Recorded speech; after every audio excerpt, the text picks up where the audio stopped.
12वीच्या परीक्षेचा पहिलाच दिवस. परीक्षा केंद्रात शांतता होती, पण एका बाकावर बसलेली एक मुलगी मात्र सतत डोळे पुसत होती.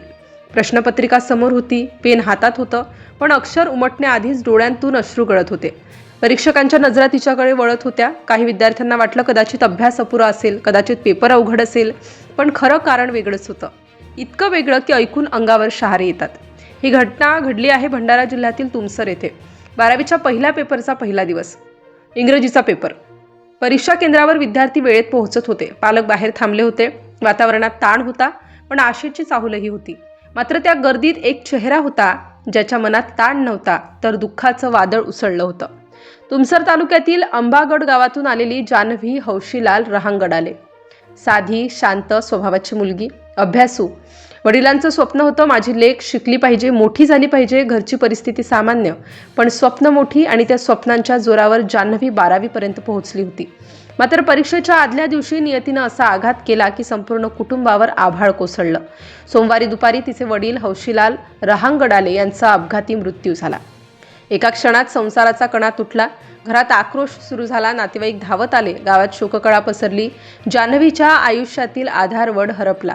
त्या रात्री घरात दिवा नव्हता, फक्त अश्रूंचा अंधार होता.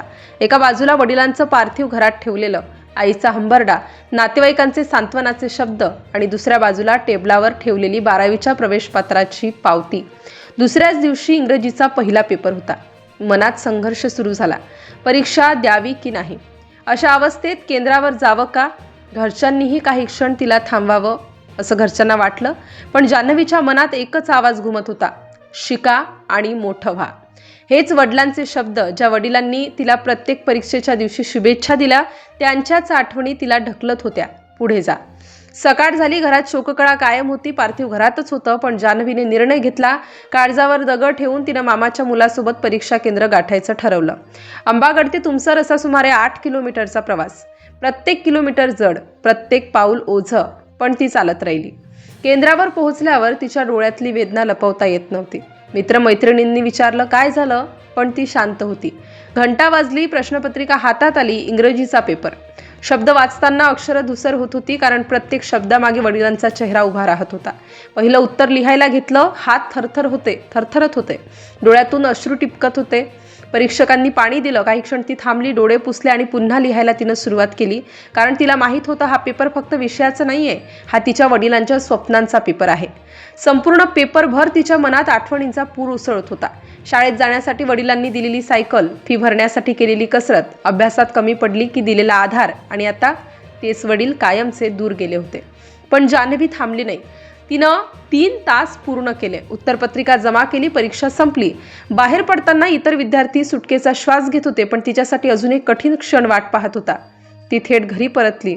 घरात अजूनही पार्थिव ठेवलेलं. गावकऱ्यांनी तिचं कौतुक केलं, पण तिच्या डोळ्यात समाधान नव्हतं. फक्त रिक्तता होती, कारण आज वडिलांनी विचारायला कोणी नव्हतं पेपर कसा झाला. त्यानंतर वडिलांच्या पार्थिवावर अंत्यसंस्कार करण्यात आले. अश्रूंनी निरोप दिला गेला, पण त्या अश्रूंमध्ये एक निर्धारही होता. जान्हवी पुढे शिकणार, वडिलांचं स्वप्न पूर्ण करणार. भंडारा जिल्ह्यातील ह्या घटनेनं अनेकांना विचार करायला भाग पाडलंय. दुःख कितीही मोठं असलं तरी ध्येय डोळ्यासमोर असेल तर माणूस उभा राहू शकतो. याचं जिवंत उदाहरण म्हणजे जान्हवी हौशीलाल रहांगडाले. आज सोशल मीडियावर गावोगावी शाळांमध्ये तिच्या धैर्याची चर्चा आहे. शिक्षकही म्हणतात अशा विद्यार्थ्यांमुळे शिक्षणाची खरी किंमत कळते. परीक्षा फक्त गुणांची नसते, ती आयुष्याचीही असते. एका लेकीनं वडिलांच्या पार्थिवासमोरून उठून परीक्षा दिली. हे ऐकून कुणाच्याही डोळ्यात पाणी येईल, पण त्याच वेळी छाती अभिमानानं भरून येईल. जान्हवीचं दुःख कोणीही भरून काढू शकत नाही, पण तिचा आधार, निर्धार अनेकांना प्रेरणा देऊन गेलाय. 12वीची परीक्षा ती पुढेही देत राहील, उरलेले पेपर देईल आणि कदाचित प्रत्येक उत्तरपत्रिकेत तिच्या वडिलांचं नाव कोरलेलं असेल मनात.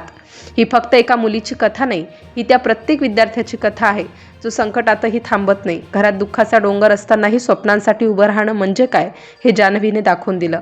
परीक्षा केंद्रात रडणारी ती मुलगी का रडत होती हे आता सगळ्यांना समजलं आहे, पण त्या अश्रूंमध्ये पराभव नव्हता, होतं फक्त प्रेम, वेदना आणि अपार धैर्य. आणि म्हणूनच भंडाऱ्याच्या तुमसरमध्ये घडलेली ही घटना केवळ बातमी नाही, तर जिद्दीचा इतिहास ठरते आहे.